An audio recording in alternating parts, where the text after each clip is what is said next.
আসসালামু আলাইকুম। আমার হেল্পারি লাইফের আমি কিছু কথা শেয়ার করতে চাই আপনাদের কাছে। সেটা হলো যে আমি প্রথম অবস্থায় যখন মোটর ডিপার্টমেন্টে আসি তখন কিন্তু মূলত সার্ভিসে আসছিলাম, মানে ঢাকা শহরে যে লোকাল গাড়িগুলো ছিল ওগুলোই আসছিলাম। প্রথম অবস্থায় আমি হেল্পারিতে যখন ঢুকলাম, বাট সার্ভিসে কিন্তু একজনেই লোক থাকে, শুধু হেল্পারেই টাকা তোলে, হেল্পারি করে। আমি যখন সার্ভিসে আসলাম প্রথম, তখন কয়েকদিন ঘোরাঘুরি করছি। ঘোরাঘুরি করার পরে আমি ডিউটি পাই না এমন অবস্থা, মানে বলার মতো না আর কি।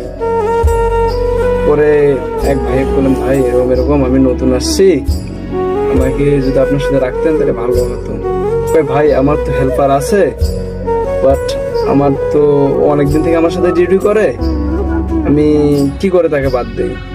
আমি বললাম, ভাই এরকম অবস্থা। ঠিক আছে, আমি দেখি ও অন্য গাড়িতে দিতে যদি পারি তাহলে আমি তোমাকে ডাক দেবো। যাই হোক, ভাই ওভাবে বলার পরে 2 দিন পরে আমাকে ডাক দিছি, দিয়ে বলছে, ভাই আসো, ওকে আমি অন্য গাড়িতে দিছি, আসো আমার সাথে ডিউটি করো।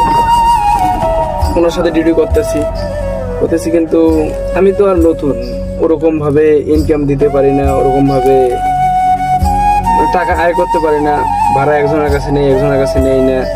এমন করতে এমনও দিন গেছে ভাই, মানে ভাত খাইছি ঠিক মতো, কিন্তু ওনারও বেতন দিতে পারি নাই, আমিও বেতন পাই নাই। উনি তারপরও আমাকে নেমে দেয় নাই। লোকটা অনেক ভালো ছিল, ঠিক আছে, উনি অনেক ভালো লোক, আমি ওনার জন্য মন থেকে দোয়া করি। কিন্তু তারপরও ওনার সাথে থাকতে মনে হয় গেল আল্লাহর মতো মোটামুটি ভালো শিখে গেলাম। পরে আমাকে বলতেছে, তুমি কি গাড়ি চালা শিখবা? জি, আমি তো গাড়ি চালা শেখার জন্য আসছি ভাই। পরে আমি বললাম, ভাই যদি আমাকে একটু শিখিয়ে দিতেন তো খুব ভালো হতো। এবং বললো ঠিক আছে। ওনার বাসাটা আবার হলো আমাদের যে গাড়ি স্ট্যান্ড থেকে আর একটু মানে দূরে, 3 কিলোমিটার দূরে।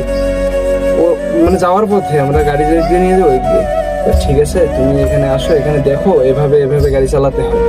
পরে আমরা দেখার পরে 1 দিন 2 দিন ওভাবে উনি বসে থাকতে নিয়ে গেছিলাম। নিয়ে যাওয়ার পরে বলতেছে তুমি একাই নিয়ে আসবো আজকের থেকে গাড়ি। পরে সাহস করে সিরিয়ালে লাগে গাড়ি আমি একাই নিয়ে যাওয়া শুরু করলাম। নিয়ে যাওয়ার পরে কিছুদিন পর আমাকে বলতেছে, রাজু তুমি তো মোটামুটি ভালোই গাড়ি চালাইতেছো, আমি বসে থাকবো, আমি ভাড়া কাটবো, তুমি গাড়ি চালাবা। আমার আরো একটু আর কি বাড়াই দিল, আর কি সাহস বাড়াই দিল। দেওয়ার পরে আমি বললাম, ঠিক আছে ভাই, আমি গাড়ি চালাবো। সাহস হতে